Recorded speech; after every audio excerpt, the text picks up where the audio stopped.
like people knew me like, hey man, I'm handling business.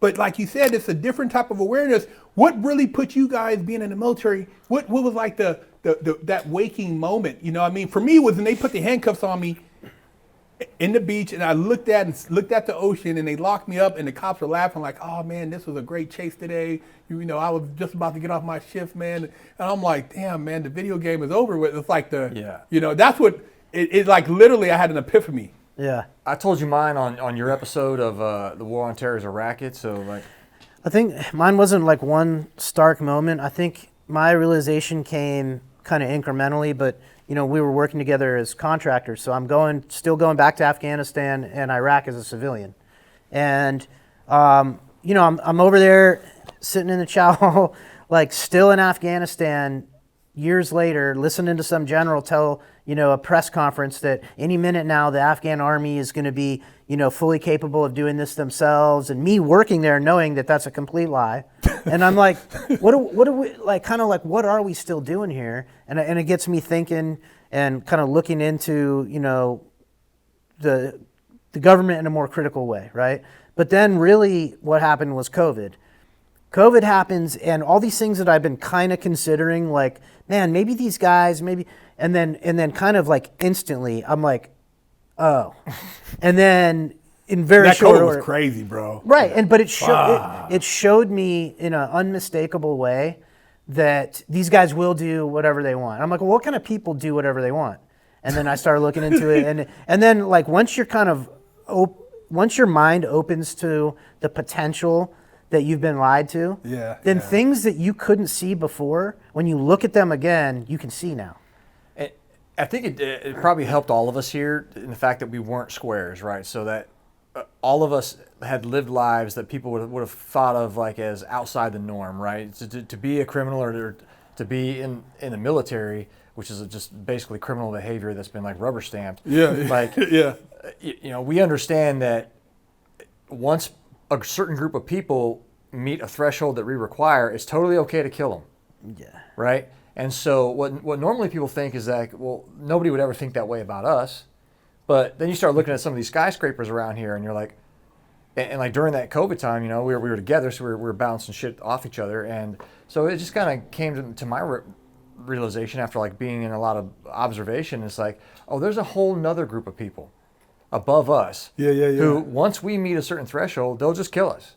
And it's just a simple numbers game for them. It's just like I don't lose any sleep about all the shit that I did. Like there's people that aren't going to lose any sleep over destroying the economy with COVID. No, you're right. They don't give a damn. How many suicides, how many deaths, myocarditis, they don't care. They don't care. Yeah. Not to say that thing isn't safe and effective. This thing winds up on YouTube. Like that vaccine is highly safe and effective. Yeah. Yeah, but I think that, and then the other component, like, and this didn't happen until fairly recently, probably within the last couple of years. But so you start to wonder what's going on, and you start looking into all the different aspects of how this whole control system works, and then you start seeing unmistakable signs that there's some objectively evil people doing objectively evil things. But if you're, I was like an atheist my whole life till not that long ago, and when you're an atheist, you don't believe in objective evil. You just You're like a materialist. You just, you think people can behave badly, but you don't believe that there's like an actual evil entity, right? Or I don't know what most atheists believe. I just never thought about it much, and when I did, I didn't think of it that way.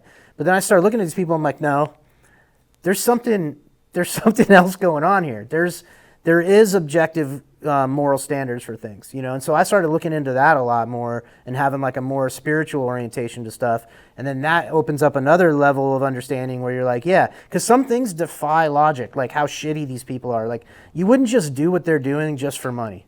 Like you can make money other ways, but some of the stuff they're into, they're doing it because it's like an attack. It's like a spiritual attack. I was listening to something, I sent it to Anthony, but David Icke talks about, right? And like you talk about the different levels. Like you say you have this other entity, gods, reptilian, whatever you want to call it up here. And they feed, there's like, imagine our planet or our functioning within the matrix is a certain energy that they need to feed their planet or their lifestyle. So it has to have a certain amount of certain things going on in order to sustain themselves. And then they've gifted some knowledge to these people right underneath them, which maybe potentially some of them maybe have a descendant bloodline or a connection or whatever blessing, but they have to do certain things which allow them to maintain dominion over this world down here. And then underneath them, they have some other people who don't really know, but they've also been blessed with certain things within this world, which gives them stuff, but they don't know the game that they know, but they know enough to where they're very well off and their kids are well off, but there's certain things they got to sacrifice in order to have that. And then it just keeps going down. And then down here, these people, they don't even like, it's like, they're, you know, we say, oh man, that's so innocent. They don't care. They don't even recognize them as humans per se. So when I visualize this and I listen to David Icke and I used to read some of his stuff in prison, I'm like, dude, there's multiple levels. And even when you go and see certain things like there could be a total war going on and there'll be people vacationing off of, you know, some private island on their yacht. And they don't even care. It doesn't even bother them that somebody just had a missile strike in Syria. You know, they don't care. These guys are like so powerful, like you said, you know, and it's not at that point, it's not like a guy was saying when I was listening to some spiritual stuff, and he said, you know, when you can buy any Ferrari, Bugatti, Koenigsegg, Pagani, none of that stuff matters, and then you have access to everything. You have every watch. You have 40 watch. I mean, you know, what's next? I mean, you got hookers from, Hungary. You got this, you got that. It's power. It's a game. Yeah. So things at that point, you just play with people's lives. You know, they do things, and it's like it doesn't even have an attachment. So when people over here talking about, broken families, they're like laugh at it, like they don't care. Like that's so, to them, not even conscionable because it's like, dude, we're on some other shit. Yep. You know? Well, and I think it's pretty clear that the people at that level, they have a completely different moral orientation. Like you said, like these things seem shocking to us because we have like this, like a better, you know, my opinion of an actual like moral orientation. But these people are like above all that. I think they're willing to. Look at those old movies when they used to have like Conan or whatever, and you have Moloch or whoever the god is. Come to me, my child, and they just jump off. Dude, people just jump and splatter. They don't care. So like they were doing a sacrifice. People don't want to believe they were sacrificing people. Literally, your kids, the Krakens come in. Dude, they were babies, kids, women, virgins. Yeah. Dude, so what do you think? Why do you think all this other shit is going on? Nobody cares. This is part of the sacrifice. Something's a trade-off. I think you're right. It's like a modern version of that stuff. Modern version of the sacrifice, bro. Planned Parenthood is sacrificing your child for the promise of material wealth. Right?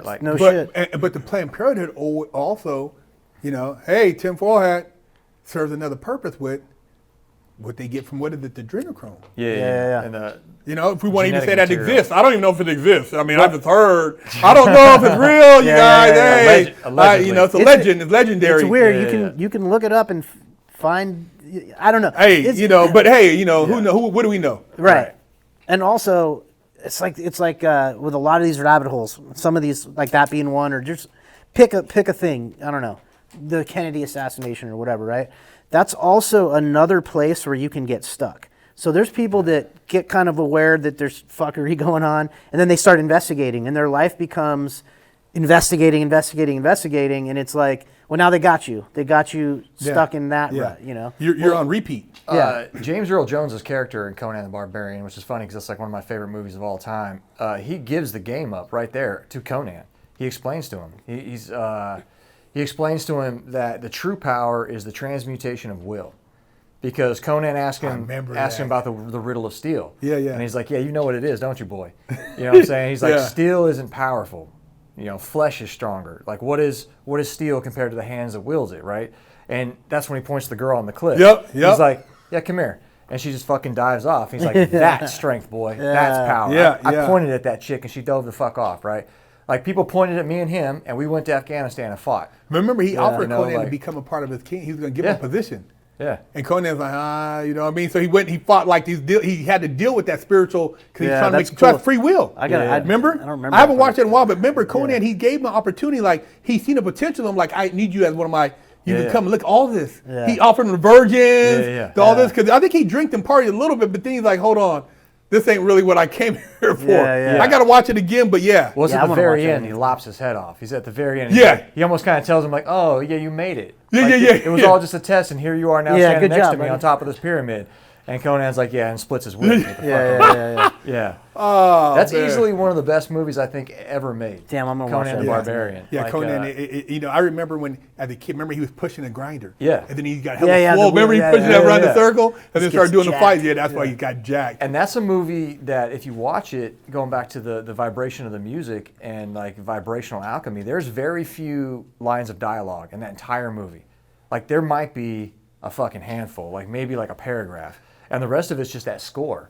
And who was that guy's strong arm? Remember he had the dudes, those fucking crazy looking Viking motherfuckers who would come through in the village when and then they didn't want to listen. Yeah, he would send those dudes in there. The one dude had the big ass hammer. Yeah. The one dude had, and they would just come through there and wreck shit up. That's like you said, the bring go in, put them in a submissive. They don't want to listen. Yeah. Go through there and tear shit up. And he would ride in the back, and those dudes would just wreak havoc. They were gangster, bro. That was a gangster movie, man. Yeah.